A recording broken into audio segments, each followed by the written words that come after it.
क्या आपने कभी सोचा है कि अमेरिका में कोई बैंक डूबता है और अगले दिन सुबह 9 बजे इंडिया में आपके पोर्टफोलियो का रंग लाल हो जाता है। मिडिल ईस्ट में कोई मिसाइल गिरती है और यहाँ भारत के पेट्रोल और पेंट बनाने वाली कंपनियों के शेयर्स क्यों क्रैश हो जाते हैं। हम में से 90% रिटेलर इन्वेस्टर को लगता है कि स्टॉक मार्केट सिर्फ कंपनियों के प्रॉफिट और लॉस को चलाता है। सच तो ये है कि stock market global spider web मकड़ी का जाला है। इसके एक तार को कोई दुनिया के किसी भी कोने से छेड़ता है तो पूरा जाला हिल जाता है। समझे? आज की इस डीप डाइव वीडियो में हम उस अदृश्य हाथ इनविजिबल हैंड को डिकोड करेंगे जो असल में मार्केट को चलाता है। हम जानेंगे कि ग्लोबल न्यूज, सरकार की पॉलिसीज और आरबीआई मार्केट को कैसे नचाते हैं और इस पूरे सिस्टम को मैनेज कौन करता है। मैं प्रॉमिस करता हूं कि अगले 10 से 15 मिनट में आपको मार्केट का वो मार्को इकोनॉमी नजरिया मिलेगा जो बड़े बड़े इंटरनेशनल इन्वेस्टर इस्तेमाल करते हैं। तो डायरी और पेन निकाल लीजिए क्योंकि आज की क्लास बहुत इंटरेस्टिंग होने वाली है। मार्केट को समझने के लिए सबसे पहले आपको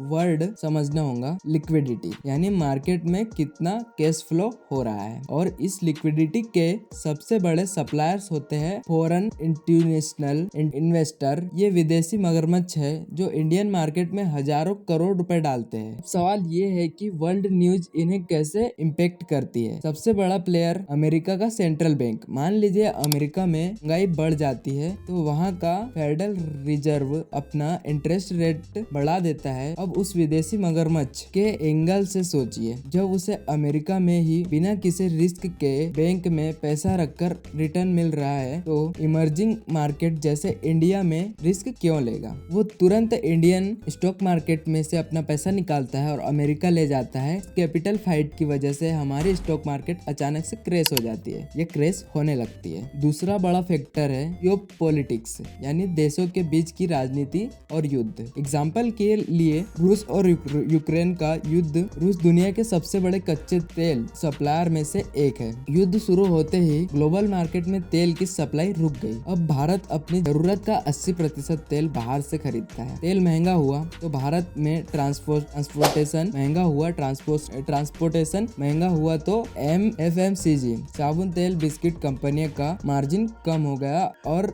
जैसे ही कंपनियों का मार्जिन कम हुआ स्टॉक मार्केट ने उनके शेयर्स की कीमत गिरा। इसे कहते हैं द रिपल इफेक्ट। एक पत्थर पानी में गिरता है और उसकी लहरें किनारे तक आती है। गवर्नमेंट, सरकार का कंट्रोल। अब ग्लोबल मार्केट से इंडिया में वापस आते हैं। सरकार, गवर्नमेंट और reserve bank of India RBI stock market के सबसे बड़े डाइवर्स है। ये मार्केट को दो तरीके से कंट्रोल करते हैं। फिजिकल पॉलिसी सरकार के हाथ में और मॉनेटरी पॉलिसी आरबीआई के हाथ में। सरकार का सबसे बड़ा हथियार है बजट। सरकार यहाँ पैसा लगाती है, वो सेक्टर रॉकेट बन जाता है। एग्जाम्पल, सरकार ने कहा कि हम भारत के मैन्युफैक्चरिंग को बढ़ावा देंगे और प्रेडिक्शन लिंक्ड इनकेनेटिव लेकर आए। सरकार ने कहा कि हम रेलवे और डिफेंस में कैपिटल बढ़ाएंगे। नतीजा, पिछले 2 सालों में आपने देखा होगा कि रेलवे और डिफेंस के स्टॉक में मल्टीवेगर रिटर्न्स दिए हैं। दूसरी तरफ अगर सरकार किसी सेक्टर पर अचानक टैक्स बढ़ा दे, जैसे हाल में गेमिंग कंपनियों पर 28% जीएसटी लगाया गया है, तो डेल्टा क्रॉप जैसी कंपनी के शेयर रातों रात धराशायी हो गए। अब बात करते हैं कि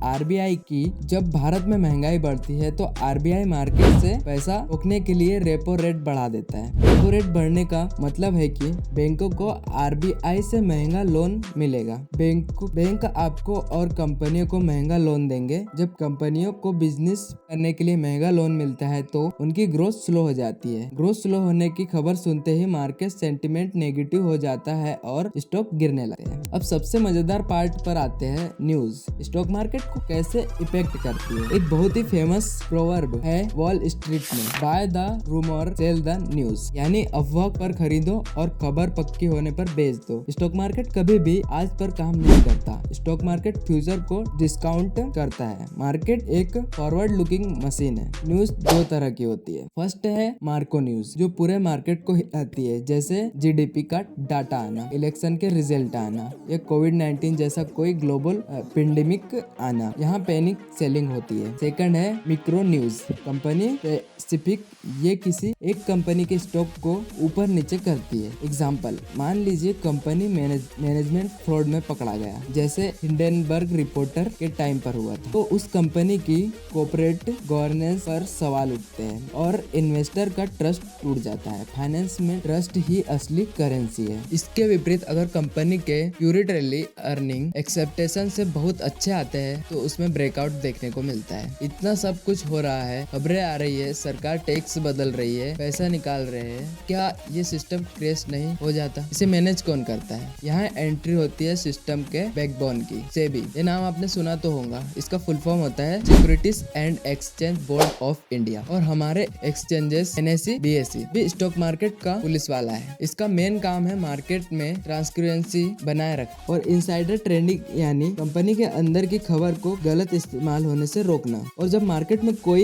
एक्सट्रीम न्यूज आती है और पैनिक मचता है तो एक्सचेंज मार्केट को पूरी तरह क्रैश होने से बचाने के लिए क्यूरिक्विट ब्रेकर्स का इस्तेमाल करना। अगर इंडेक्स एक दिन में 10% गिर जाए तो मार्केट की ट्रेडिंग 40 मिनट के लिए रोक दी जाती है ताकि इन्वेस्टर ठंडे दिमाग से सोच सके और पैनिक में आकर सब कुछ ना बेच दे। ये वो रिस्क मैनेजमेंट सिस्टम है जो हमारी इकोनॉमी को सेफ रखता है। तो दोस्तों, स्टॉक मार्केट को सीनो या जुए का अड्डा नहीं समझिए। यह ग्लोबल इकोनॉमिक, ह्यूमन साइकोलॉजी और गवर्नमेंट पॉलिसीज का एक बहुत बड़ा कॉम्प्लेक्स और ब्यूटीफुल सिस्टम है। एक सक्सेसफुल इन्वेस्टर नहीं है जो सिर्फ चार्ट्स देखता है। सक्सेसफुल इन्वेस्टर वो है जो दुनिया की खबरों को डिकोड करना जानता है। अब आप मुझे कमेंट सेक्शन में बताइए, जब इलेक्शन के रिजल्ट आते हैं तो मार्केट इतनी जोर से क्यों ऊपर या नीचे भागता है? देखते हैं कितने लोग मार्को इकोनॉमिक कॉन्सेप्ट को समझ पाए हैं। अगर आपको आज की इस वीडियो से कुछ भी नया और प्रोफेशनल सीखने को मिला है तो इस वीडियो को लाइक करें और अपने दोस्तों के साथ शेयर करें। फाइनेंस और स्टॉक मार्केट को ऐसे ही गहराई से आसान भाषा में समझने के लिए आप सब्सक्राइब कर सकते हो त्रिवेन प्लस। मिलते हैं अगले वीडियो में, तब तक के लिए learn, earn and grow. Bye.